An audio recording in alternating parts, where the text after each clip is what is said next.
Hi everyone, how are you? Welcome to our weekly chat. Um, Thank you so much for joining us again today. My name is Estefani. I'm one of the volunteers at the Poe and Stephen Spiritus Center, and we are in Melbourne, Australia. And as we often do in Australia, we start by acknowledging the traditional owners of this land, the Aboriginal people, and we pay our respects to their elders, past, present, and emerging. And as usual, we like to start by centering ourselves. So we want to start by sitting comfortably. We want to relax our shoulders. We want to relax our jaw. We want to relax our facial muscles. And if you feel comfortable, please close your eyes. Take a moment. Take a deep breath. And as you exhale, let go of all the tension that you've accumulated today. And when you take another inhale, make it full of peace and harmony. And you exhale all the stressful thoughts currently running through your mind. And we take one more energizing breath and release it with a contented sigh. And in this vibration of calm and positivity that we're creating, we say the prayer that our Master and Brother Jesus taught us. Our Father who art in heaven, hallowed be thy name. Thy kingdom come, thy will be done on earth as it is in heaven. Give us this day our daily bread, and forgive our trespasses, as we forgive those who trespass against us. And lead us not into temptation, but deliver us from evil. For yours is the kingdom, the power, and the glory forever and ever. So be it. You may open your eyes back up. Today's topic is called I'm Not Better Than You. And it is originally based in the Genesis book, and Genesis as in the one from the according to Spiritism. So we often talk about the 5 pillars of the Spiritist philosophy. So that's one of them in chapter 17, items 1 and 2. And also, I've based a lot of what I'm going to talk about today on the teachings of Joanna de Angelis, and she is the spiritual guide of our beloved medium, Givaldo Franco. And a lot of the stuff she says also aligns very closely with what Carl Jung used to say, the famous psychiatrist and psychoanalyst. Obviously, I'm going to insert a disclaimer here. I'm not a psychiatrist or a psychoanalyst or anything like that. So if there's anything that I say that you don't think is right or you don't agree with, just try and take anything that is positive from what is said today and take it with you. You may leave the rest behind. Okay? So, and that applies to all the chats that we give. Just always keep the positive and keep what resonates with you.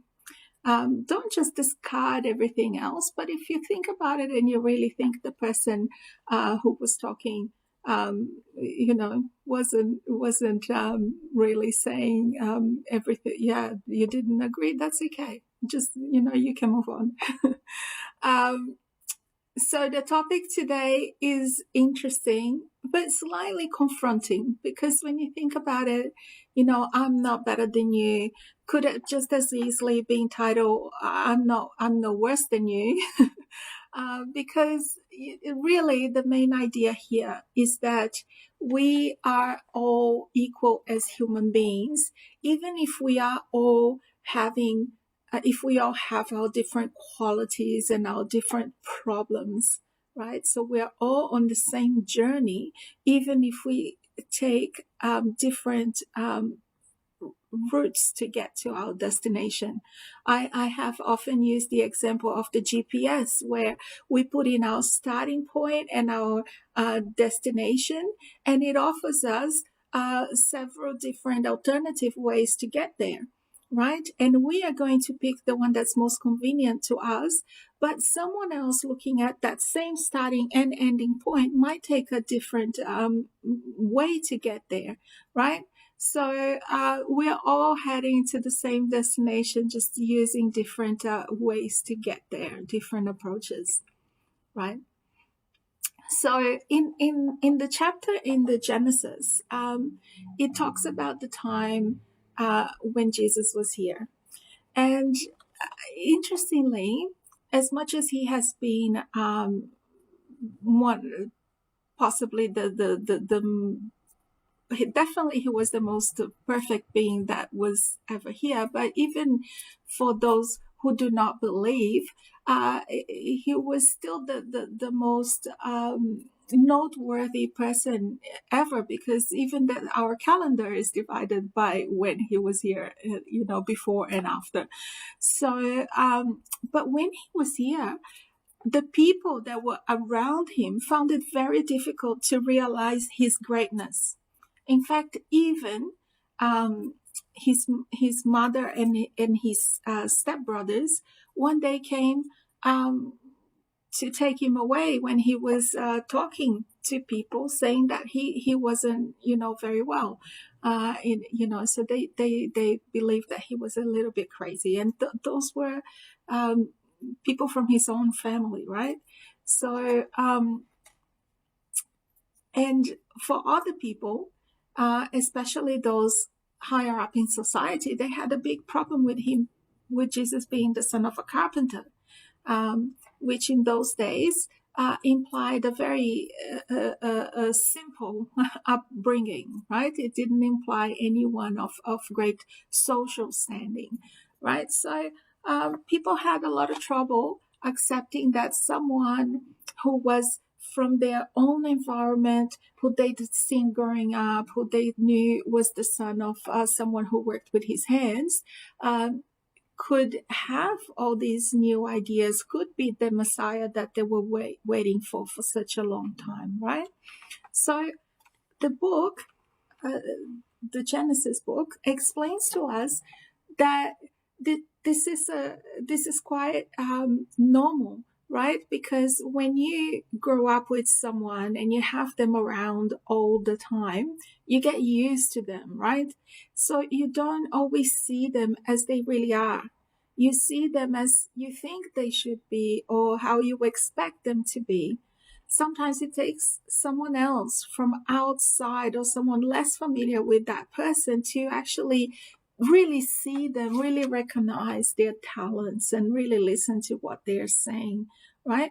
So that kind of situation gave birth to a saying that no one is a prophet in their own land, because it happened in the time of Jesus. It happened all throughout history. How many people, and especially in the arts, were their genius was only recognized after they passed. They everything they did was ignored their whole lives. Some of them lived really difficult lives, and then afterwards they've been recognized as masters or as geniuses, and after they're no longer here. So this happened then, it happens now, it happens all the time. And why does that happen, right?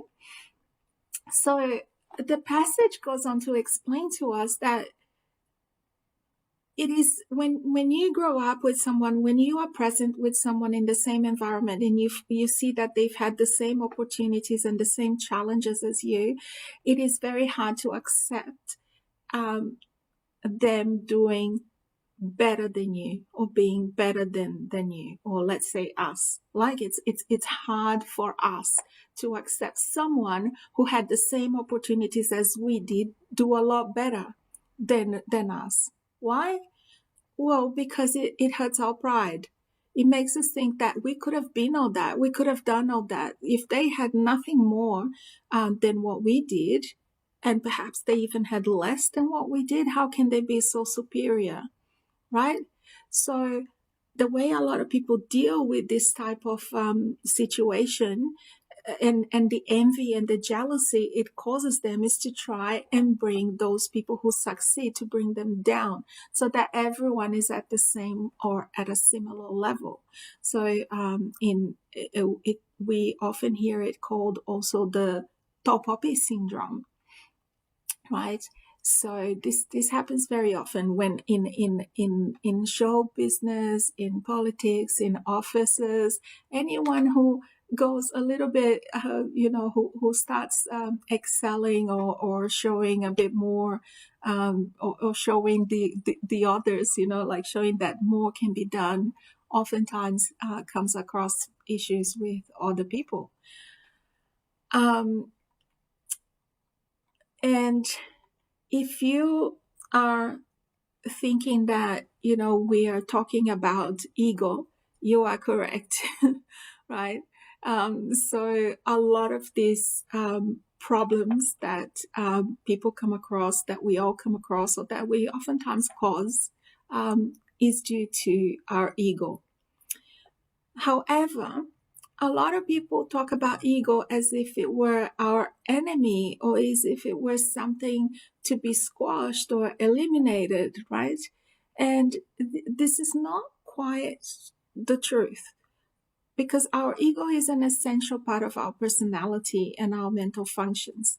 It has a lot of functions, but one of the things that it does is it helps us to regulate our experience of reality with the experience of our emotions. So the ego is not our enemy. It's actually a really important part of our sense of self, of the way that we deal with problems. If we don't have that, then we disassociate from reality, right? So it starts, our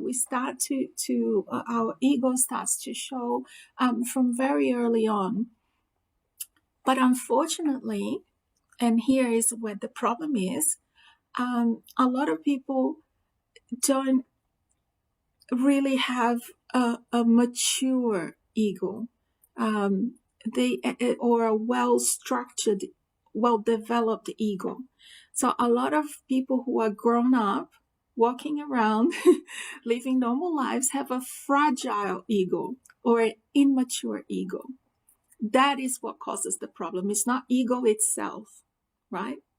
It reminds me of the conversation we often talk about when, about money. That is not the money that is the problem, is the attachment, or is that you have to it, or the importance you give to it, right? So it is not the ego that is the issue. The problem is when our ego is fragile, is immature, is not well developed, not well structured. So, and we sometimes use that terminology to describe people who are narcissists, or people who don't know how to take criticism very well, and we think, oh, they have a fragile ego. But the truth of the matter is, most of us have that to some degree, right? Some have more, some have less, but most of us have that, and it causes most of us to create a series of defense mechanisms. And we do that somewhat unconsciously, or sometimes completely unconsciously, right? Because at the end of the day, when we act superior, or when we feel superior to others, most often we're trying to cover up our own insecurities, our own dissatisfaction with ourselves. Right? We do that without even realizing it most of the time. There are several behaviors that we have that we think are perfectly normal, but they are a sign of our ego lashing out, or doing something to try and control the situation, because our ego always wants us to feel safe in every situation, right? But except that it's with inverted commas. It's not always the right way, but it is always trying to help us, right? And Jesus cautioned us, even back then, more than 2,000 years ago, that people would not always accept the new ideas or the new beliefs easily. That the adopters of his new philosophy of love and forgiveness were going to have issues sometimes with those really close to them, and maybe be attacked by people who, in theory, had nothing to do with their beliefs, right? And that was not; those were not Jesus's exact words, but basically, that and that still happens nowadays, where a lot of people take issues with things that you do in your lives that are really none of their business, are they? But why is that? Because they are reacting most of the time to something within themselves. And there are a lot of senseless disagreements over different beliefs. And, and why is that? Because people have that theory that they are the only correct ones. They are the only ones who matter. So then they take a stance against people who think differently, or who act differently, or who look different. These are all signs of a fragile or an immature ego. So we always caution here, or I certainly talk a lot about that whenever we come across these problems, these issues, these circumstances, the first thing we need to do is to look within. We need to look to ourselves. There's very little to gain in pointing the fingers to others when most of the time, if not all of the time, we are doing the same, if not worse, ourselves. Right? So we have to look to ourselves first, because really, if we all try and fix ourselves up, there will be nothing to point to with other people, right?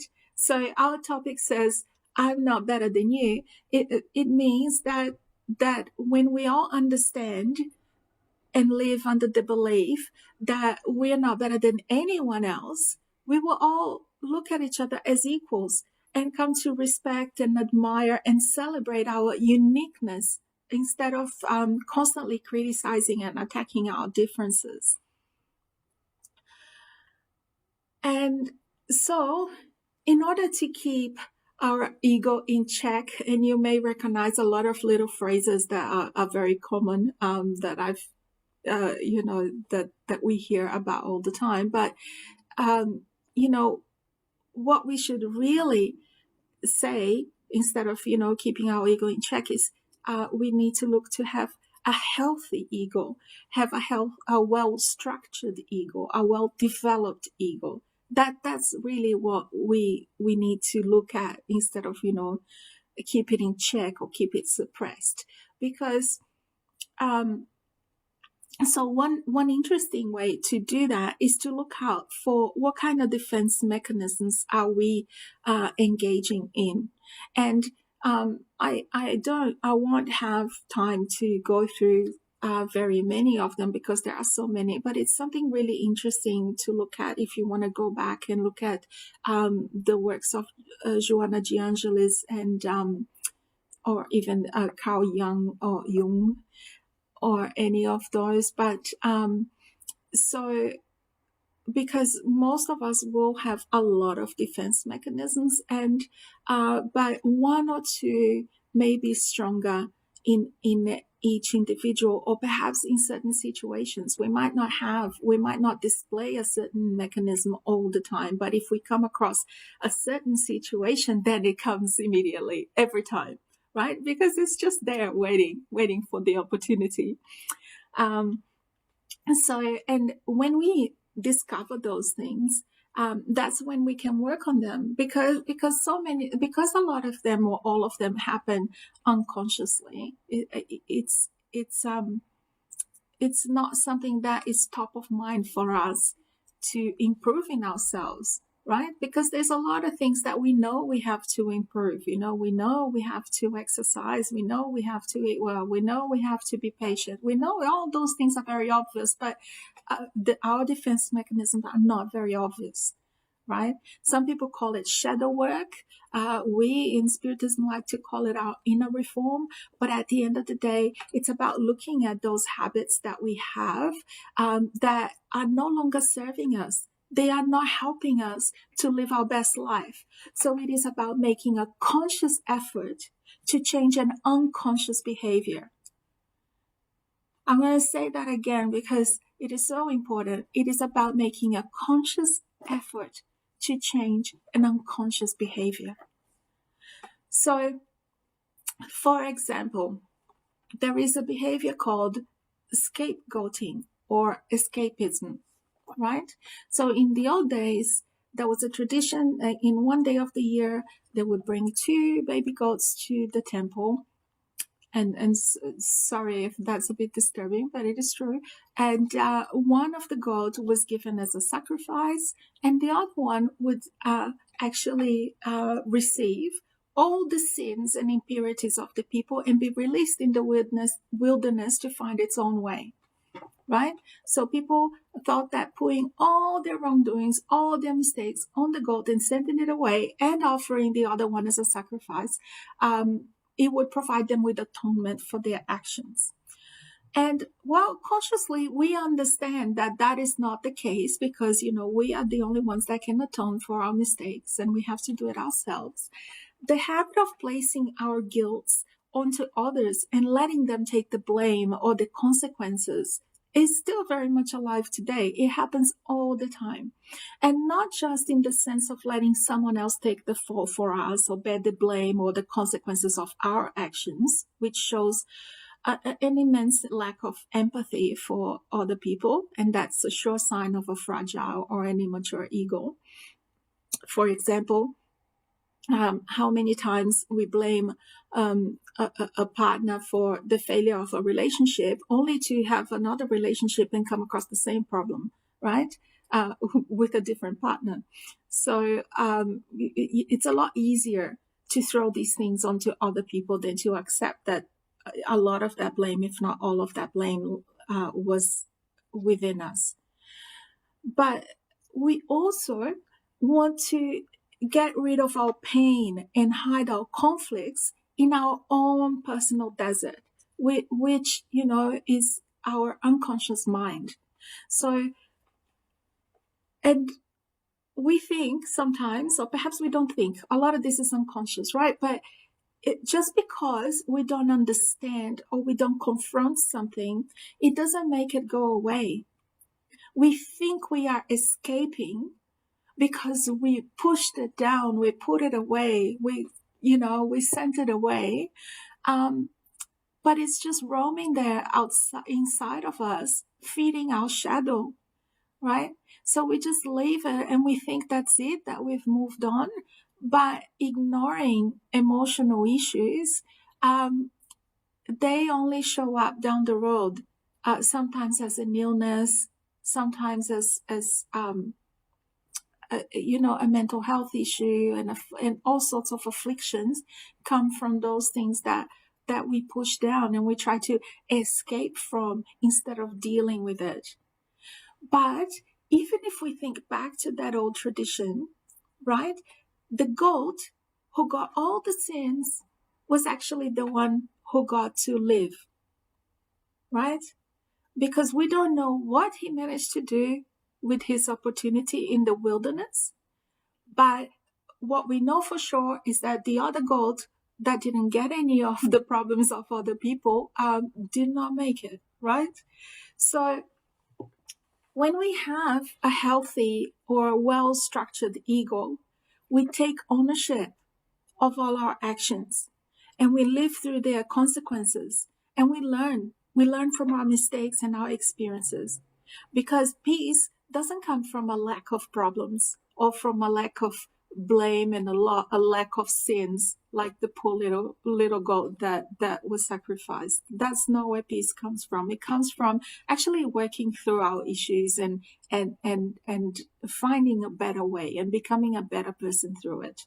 So Carl Jung used to say that the meaning and design of a problem seems not to lie in its solution, but in our working at it incessantly. So you work at it and you work at it until you figure it out, until you know better and you do better, right? So there is no point in escaping. And sometimes going through all of those things, as hard as it may seem, as painful as it sometimes gets, and as scary as it sometimes gets, it's the only way for us to get through.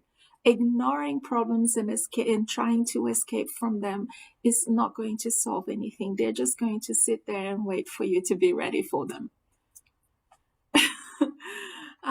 Another defense mechanism that we have is compensation.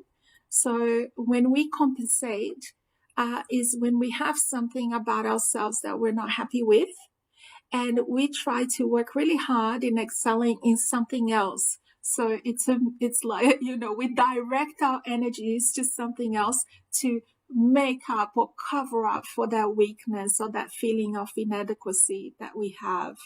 Obviously, it seems when we talk about these things, it seems so obvious that they don't work, but we do this all the time. And when we compensate, sometimes we compensate for something directly related to the original issue. That's easier to notice, but sometimes it comes around in a completely separate area, right? So that's sometimes when it's a bit harder to find, why is it that I always do this? Why do I always have that issue? And it's not that obvious what originally caused it. But we see examples all the time, like someone maybe grew up in a really poor environment, and they put all their energy in studying really hard or in making money, and they are obsessed with that because they want to make sure that when they are adults, they will never live like that. Their families will never live like that, right? So they try everything to compensate. For something that they felt growing up the way they did. They felt maybe unworthy, they had whatever feelings they had. Or, for example, someone who's insecure about their looks oftentimes puts all their efforts in appearing flawless to others. So everyone will look at them and see that perfection and not notice how they really feel inside. Right. So some of the most beautiful, most perfect looking people are actually not happy with themselves at all. All they see are their flaws, but they don't want anyone else to see them. So they compensate, right? Or sometimes perhaps it can be, for example, someone who has trouble in their studies might then put all their energies in being really good at sports.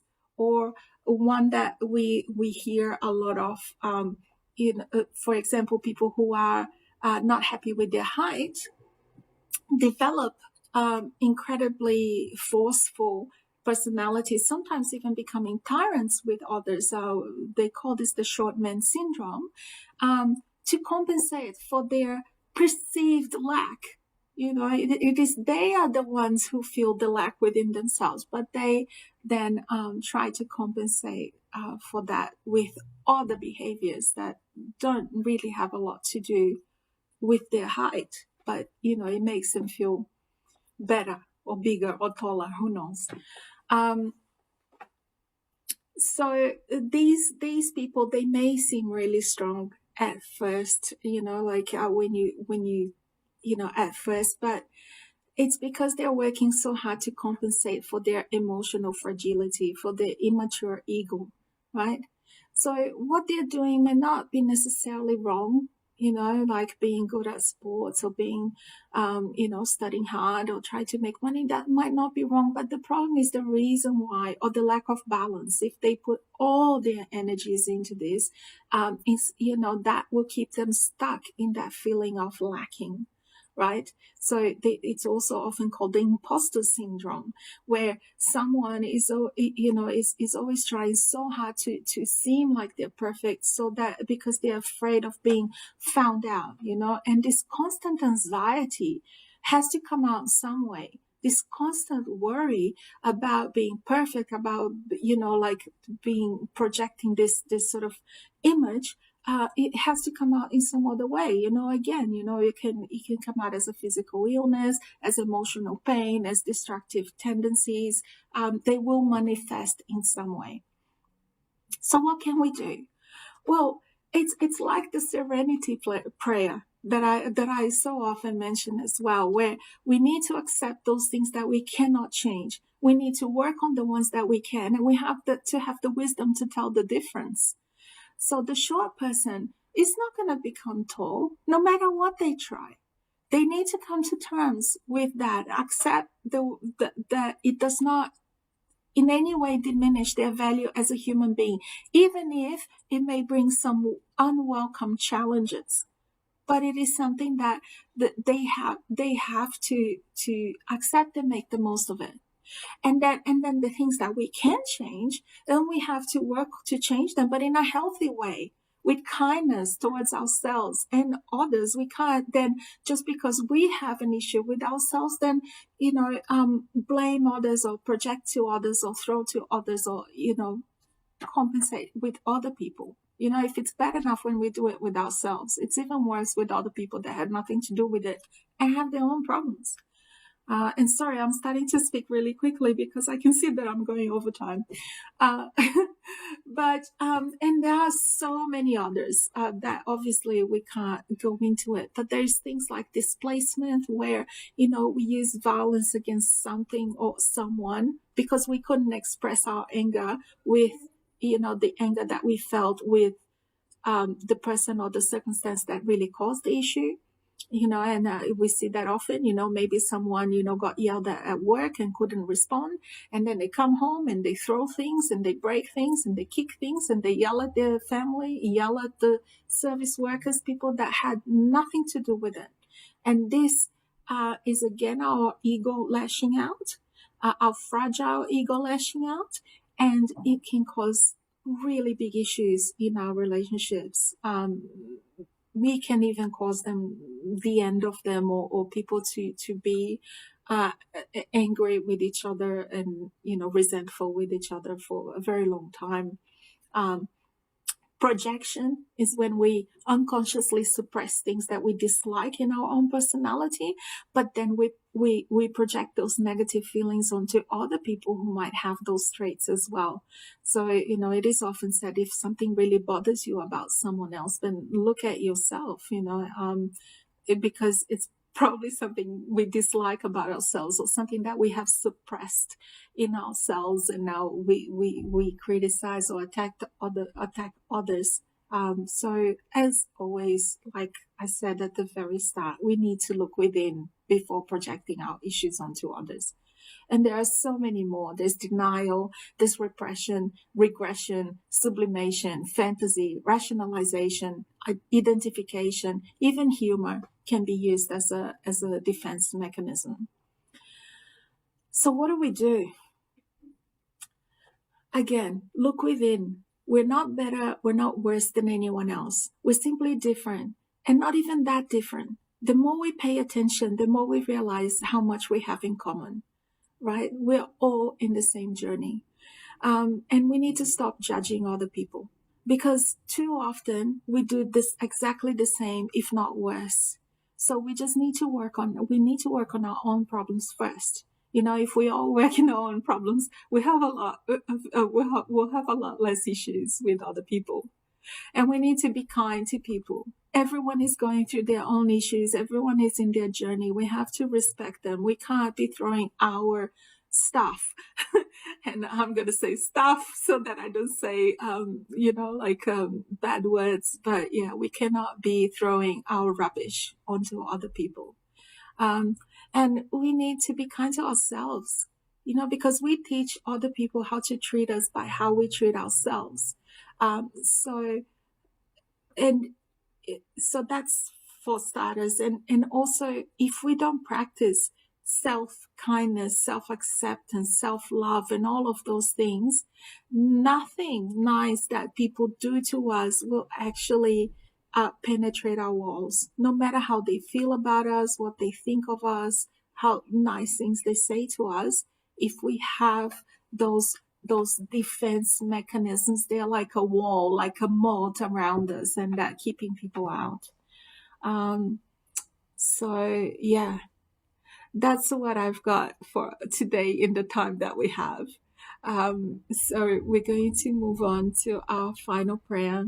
So if I can get you to relax again, take another deep breath, relax, close your eyes, and we're going to imagine, that white light starting in our hearts, and we can imagine, we can see our hearts pulsating with that beautiful bright light, spreading it the same way that our heart sends out blood to every part of our body. We're going to send that white light as well, which is full of our love and our best thoughts and our highest vibrations.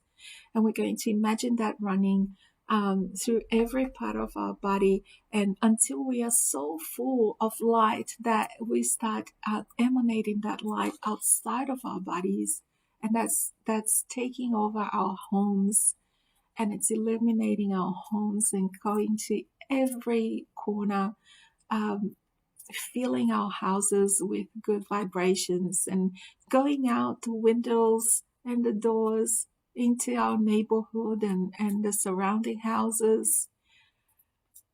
And we keep projecting our positivity and our love further and further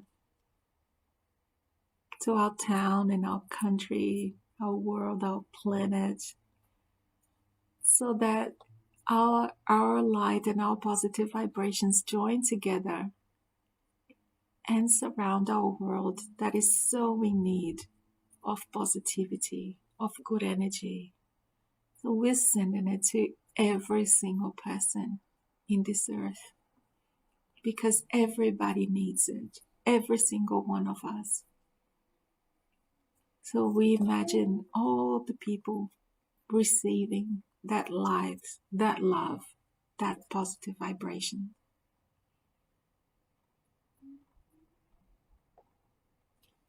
And we can come back now,